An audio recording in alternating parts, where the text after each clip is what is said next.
ضروری نہیں ہے. یوسف حسن صاحب اپنے خیالات کو اظہار فرما رہے تھے. ساری محترم ہماری اس محفل کے مہمان خصوصی اسلام آباد سے تشریف لائے ہوئے معروف شاعر دانشور جناب جلیل علی صاحب سے گزارش کرتا ہوں. جناب جلیل علی.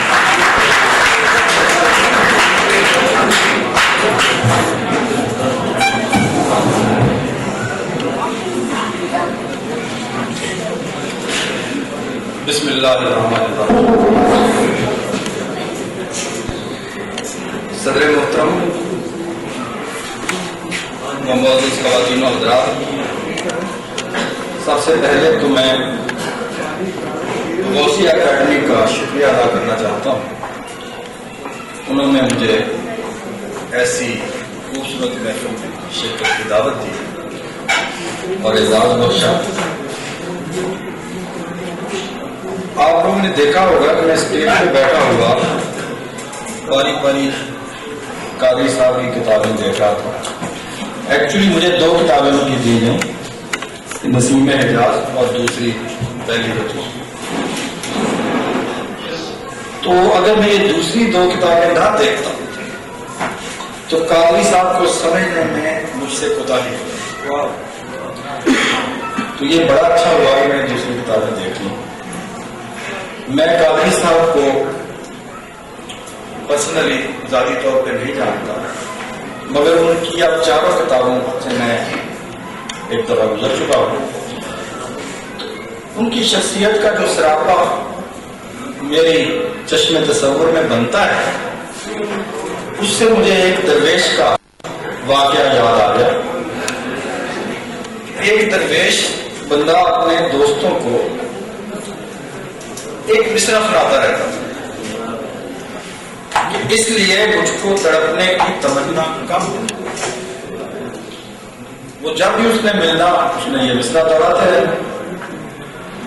تو دوست اسے اصرار کرتے تھے کہ آپ ہمیں دوسرا مصرع کیوں نہیں سناتے. تو وہ ہمیشہ یہ کہا کرتا تھا کہ سناؤں گا وقت آنے کا. وہ بڑا بے حال سا رہتا تھا، نہ اپنے کپڑوں کا دھیان نہ اپنے بالوں کا دھیان. ایک روز خلاف معمول جب وہ دوستوں کے درمیان آیا تو بہت دلہے دلائے استری کیے ہوئے کپڑے پہنے ہوئے تھے، بال بہت سنوارے ہوئے تھے. لوگ حیران ہوئے دوست کہ آج کیا تبدیلی آئی ہے. تو انہوں نے کہا کہ آج یہ کیا تبدیلی آپ میں آئی. انہوں نے کہا کہ آج میں آپ کو دوسرا مصرع سنا. وہ دوستوں کو ایک طرف لے گیا گان میں اور اس نے دوسرا مصرع سنایا اور وہیں تڑپ کر جان آفری کے سپرد کر دی. وہ میں آپ کو سناتا ہوں. اس لیے مجھ کو تڑپنے کی تمنا کم ہے، وحشت دل ہے بہت، وسعت صحرا کم.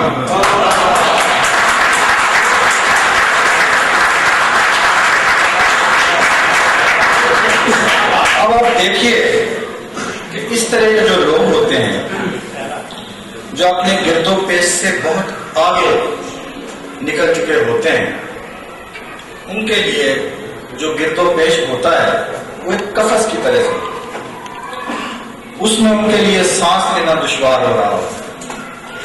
اسی طرح کی کچھ کیفیت مجھے نظر آئی. اب دیکھیں وہ زہید کاشمیری کا شعر ہے کہ میں ہوں وحشت میں گم، میں تیری دنیا میں نہیں رہتا، بگولا رقص میں رہتا ہے، صحرا میں نہیں رہتا. تو میں نے جب ان کے پہلے 2 مجموعے دیکھے تو مجھے پتا چلا کہ یہ اس رقص کی کیفیت میں ہے جس میں بگولا رہتا ہے. اور ایسے مجھے لگا کہ یہ بات کیسے ان کو سمجھا جائے. تو مجھے جو ہماری اسلامی فکری تہذیبی روایت سے معراج اور مراحت کی تھیوری ہے، رسول اللہ صلی اللہ علیہ وسلم کائنات سے بہت آگے اور علوم و فنون کی سرحدوں سے بہت آگے ایک ایسے مقام پر پہنچے جہاں سے آگے صرف خدا کی ذات. مگر پھر اس سے وہ واپس آتے ہیں اور عرب کے بدوؤں میں آ کے اس سطح پر آ کے تاریخ کو ایک حرکت دیتے ہیں. ان کے محاورے میں ان کی زبان میں، ان کے ایڈیم میں، تو مجھے ایسے لگا کہ جیسے کلام اقبال جب پڑھا قادری صاحب نے تو وہ ان کے لیے ایسے ہی ثابت ہوا جیسے حضرت موسیٰ کے لیے کوہ طور ثابت ہوا کہ جب وہ کلام اقبال کے روبرو ہوا تو اس کے اندر سچائی اور صداقت کا غیر معمولی جلوہ دیکھ کر ایک سرمستی کی کیفیت میں ڈوب گیا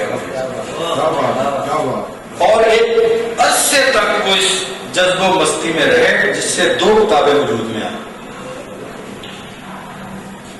اس کے بعد کا سفر ان کا مراجعت کا سفر شروع، ورنہ تو بڑی حیرانگی کی بات ہے کہ یہ اسلوب اور وہ اسلوب اس میں بہت فرق ہے۔ تو مراجعت میں جب بندہ کرتا ہے پھر اس سرمستی سے نکل کر آنکھیں کھولتا ہے، بیدار ہوتا ہے، گرد و پیش دیکھتا ہے، بھالتا ہے، اپنے عہد کی جو حیثیت ہے اس کے ساتھ وابستہ ہوتا ہے۔ اگر ہم اس تسلسل میں نہ دیکھیں قادری صاحب کو تو پھر ہمیں عبد الکریم سمر یاد آئیں گے، صادق حسین یاد آئیں گے جو کہتے تھے تجھے باتیں مخالف سے نہ گھبرا ہے عقاب، وہ تو جلدی ہے تجھے اونچا اڑانے کے لیے۔ تو وہ اقبال کے نام شعر ہو گیا کیونکہ سارے لفظ اقبال کے تھے۔ اس بارے میں بھی آپ کو مجھے یاد آ گیا کہ ایک جگہ پر بحث ہو رہی تھی کہ یہ شعر اقبال کا ہے، تو جو جاننے والے تھے وہ کہہ رہے تھے کہ نہیں یہ اقبال کا نہیں ہے۔ تو بحث جب ذرا شدت اختیار کی اس نے تو ایک ان پڑھ سا بندہ تھا، اس نے کہا جی یہ شعر اقبال کا ہے ہی نہیں، یہ ہو ہی نہیں سکتا اقبال کا شعر۔ انہوں نے کہا کہ تم تو عالم فاضل لوگوں کی گفتگو میں دخل دے رہے ہو۔ اس نے کہا جی میں دعوے سے کہتا ہوں یہ اقبال کا شعر نہیں ہو سکتا۔ انہوں نے کہا جی کیسے نہیں ہو سکتا؟ اس نے کہا جی اس میں عقاب گھبرایا ہوا ہے۔